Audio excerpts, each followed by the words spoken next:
If I got a fetish, it's the shoulder. That's my fetish. Rex Ryan, this is for you.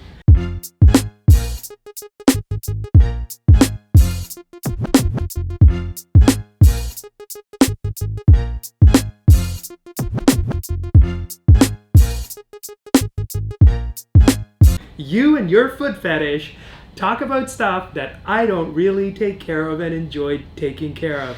But for you, Rex, here's your feet. Played blitz, but he gets low on Lamar.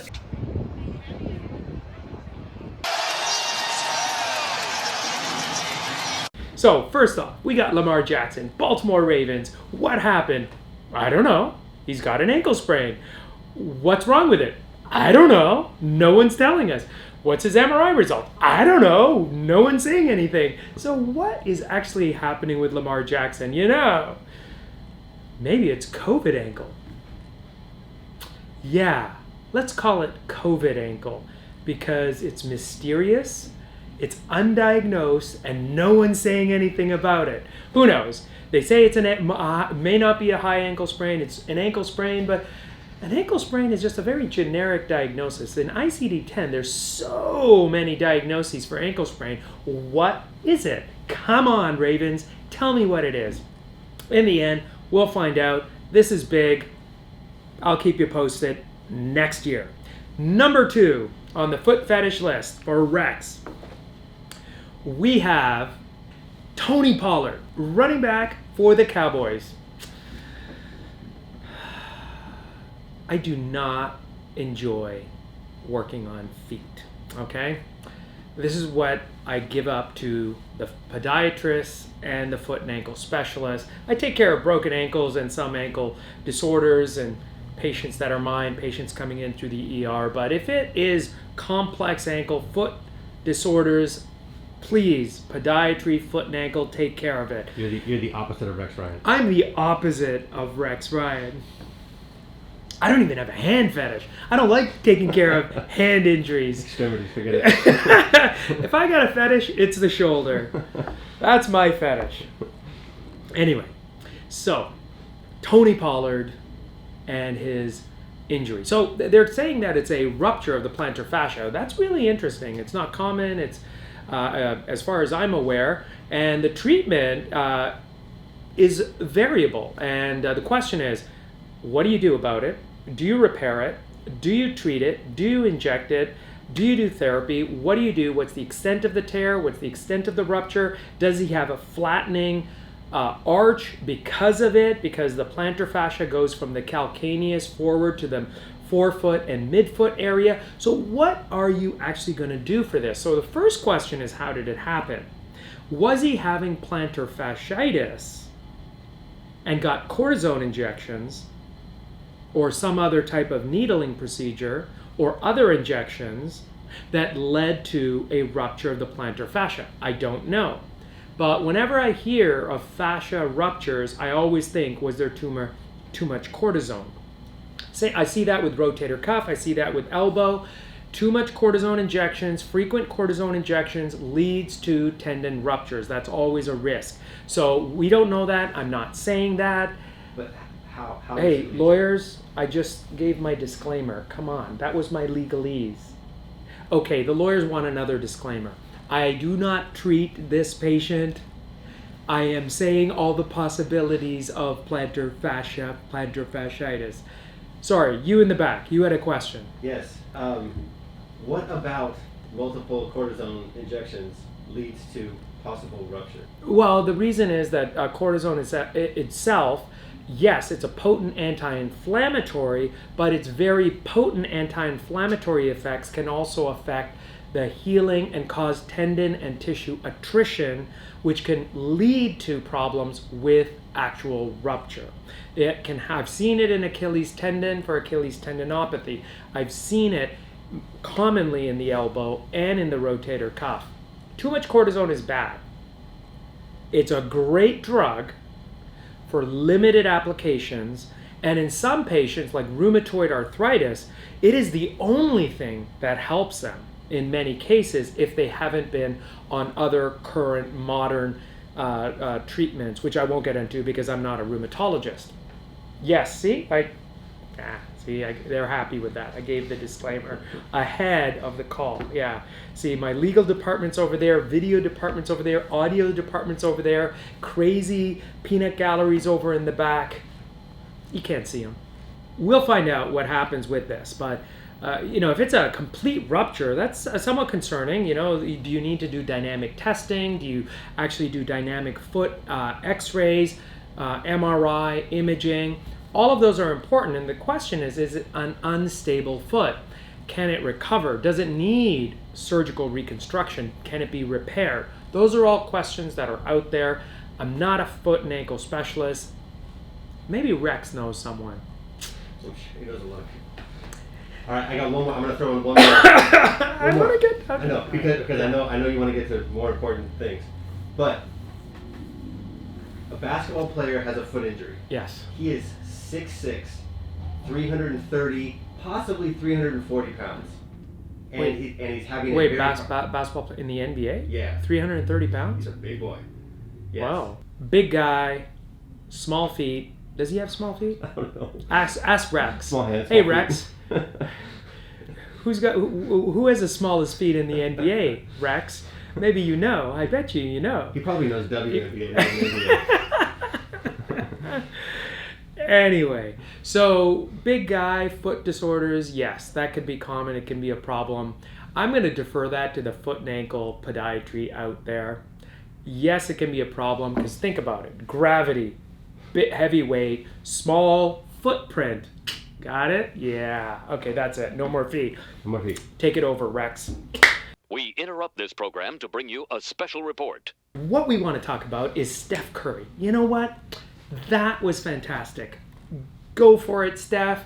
I want to see 2975. I want to see 3,000. And you know what? That guy is so gracious. Did you see what he gave his teammates? Mm-hmm. Engraved Rolexes? That's incredible. And on top of that, in the interview from 2014, who was interviewing him? I don't know what he said. Reggie Miller.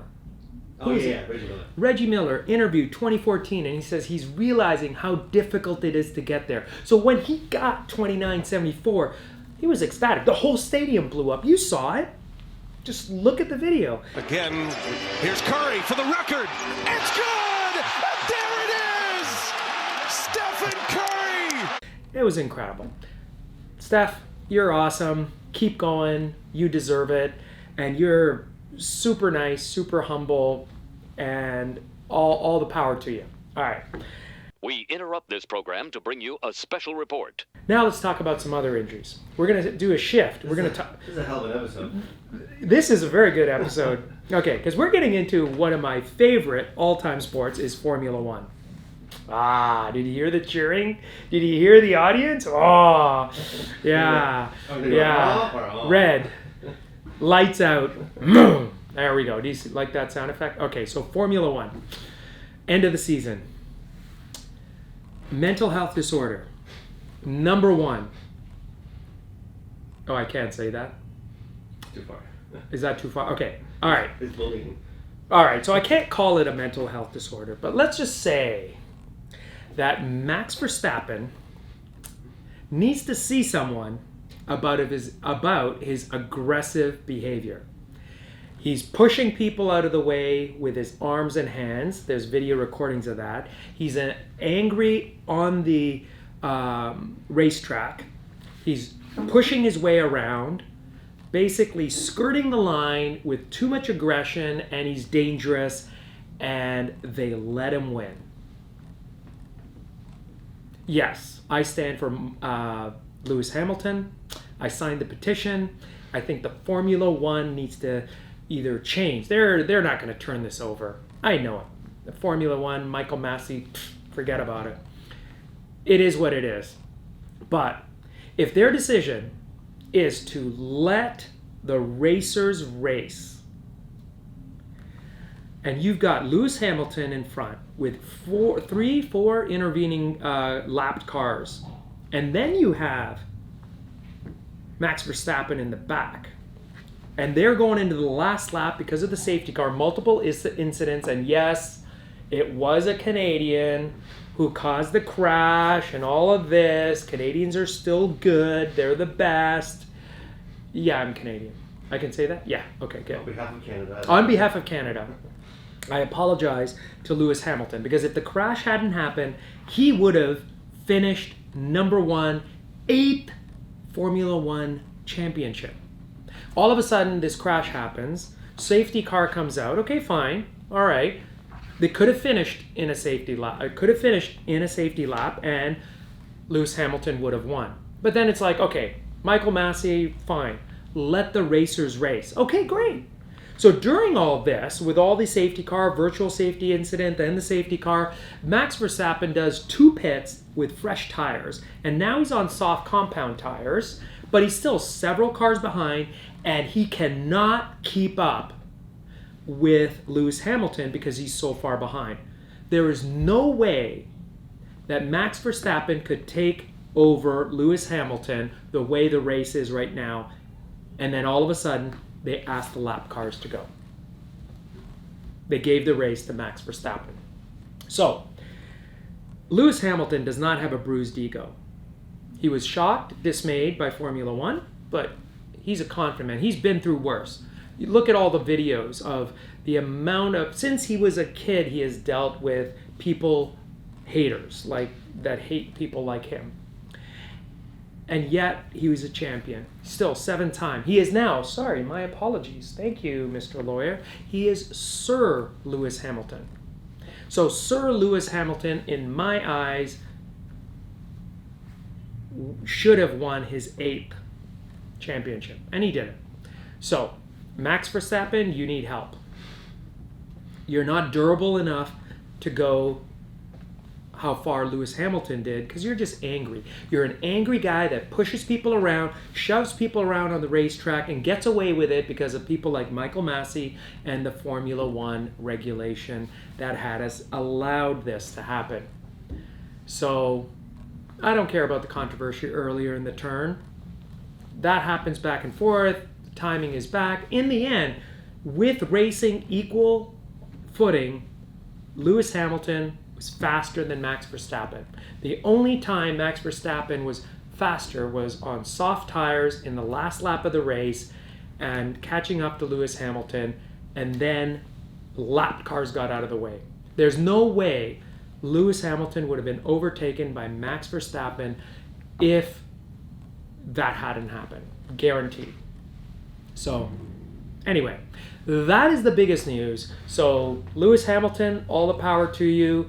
Max Verstappen, you're not going to win next year. Lewis Hamilton will. You just gave him another notch to prove to you again. And Mercedes, 8-time constructors class, there you go. Should have been 8-8. Lewis Hamilton. You never know. Maybe Formula One will turn it over. You know, maybe someone will ask Michael Massey to step down and retire. Bernie Ecclestone, I can't believe you made those comments. That's all I'm going to say.